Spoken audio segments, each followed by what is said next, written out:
మన మీడియా ఏం చేస్తుంది? శాటిలైట్ మీడియా అని చెప్పి మనం ఏదో గొప్పగా రెస్పెక్ట్ ఇచ్చి, గొప్పగా చూస్తున్నటువంటి శాటిలైట్ మీడియా ప్రస్తుతం ఏం చేస్తుంది?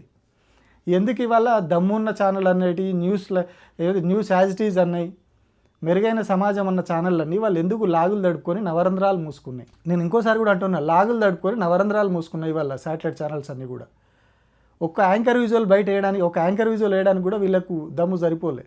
వేరే వాళ్ళ మీద అయితే వేస్తారు పుంకాలుగా, కానీ ఒక కేంద్ర మంత్రి కొడుకు ఇంత దారుణాన్ని కొడిగడితే ఒక యాంకర్ విజువల్ అంటే షార్టెస్ట్ న్యూస్ అన్నట్టు శాటిలైట్ ఛానళ్ళలో ఒక చిన్న వాళ్ళకి సంబంధించిన వీడియో ప్లే చేసుకుంటా వెనకాల యాంకర్ చదువుతుంది, వార్త చదువుతుంది. యాంకరు జస్ట్ ఒక 30 సెకండ్లో 20 సెకండ్లో వీడియో ప్లే అవుతుంది, యాంకర్ వార్త చదువుతుంది, అంతే. దాన్ని యాంకర్ విజువల్ అంటారు శాటిలైట్ మీడియాలో.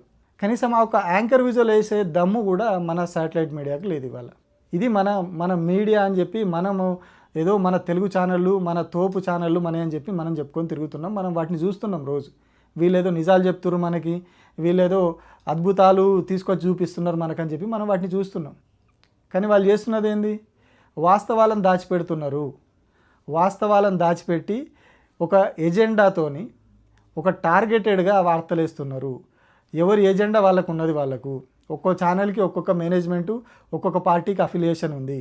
TV9 My Home Rameshwar Rao BJP relationship, ఎన్టీవీలో మైహోం రామేశ్వరరావు పెట్టుబడులు ఉన్నాయి. దీని మీద మనం గతంలోనే ఒక వీడియో చేసినాం మనం. వీళ్ళ TV9లో, ఎన్టీవీలో, 10 టీవీలో మూడిట్లలో మైహోం రామేశ్వరరావు పెట్టుబడులు ఉంటాయి.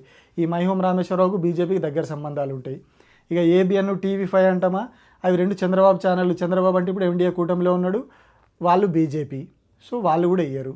V6 మరి ఇది కాంగ్రెస్ పార్టీ ఛానల్ కదా, ఇప్పుడు కాంగ్రెస్ మంత్రి ఛానల్ కదా, వాళ్ళు వేయాలి కదా. అంటే రాష్ట్రంలో ఏం జరుగుతుందనేది ఇక్కడ ఇంకొక విషయం మనం అర్థం చేసుకోవాలి.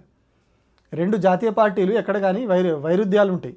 ఒక జాతీయ పార్టీ తప్పు చేస్తే ఇంకొక జాతీయ పార్టీ ఎగిరెగిరి దుంకుతుంది వేరే రాష్ట్రాల్లో. కానీ మన తెలంగాణలో మాత్రమే ఒక విచిత్రమైన పరిస్థితి ఉంటుంది. ఒకరి మీద ఒకరు పల్లెత్తు మాట అనుకోరు, ఒకరినొకరు సపోర్ట్ చేసుకుంటారు. ఈ మాట నేను ఉత్తగా చెప్తలేను, పొద్దున్న నుంచి సోషల్ మీడియాలో జరుగుతుంది. కాంగ్రెస్ పార్టీకి సంబంధించిన సోషల్ మీడియా హ్యాండిల్స్ అన్నీ కూడా బండి సంజయ్ని కొడుకుని ప్రొటెక్ట్ చేస్తూ వేస్తున్నాయి. బండి సంజయ్ కొడుకు మీద కుట్రలు చేస్తున్నారు, బండి సంజయ్ మీద కుట్రలు చేస్తున్నారు అని చెప్పి పొద్దుటి నుంచి వార్తలు వేస్తున్నారు. వార్తలు సోషల్ మీడియాలో పోస్టులు పెడుతున్నారు, ఇంత స్టోరీలు రాసి. బీజేపీ సోషల్ మీడియానే కాదు, కాంగ్రెస్ సోషల్ మీడియా కూడా పొద్దుటి నుంచి అదే పనిలో ఉన్నది.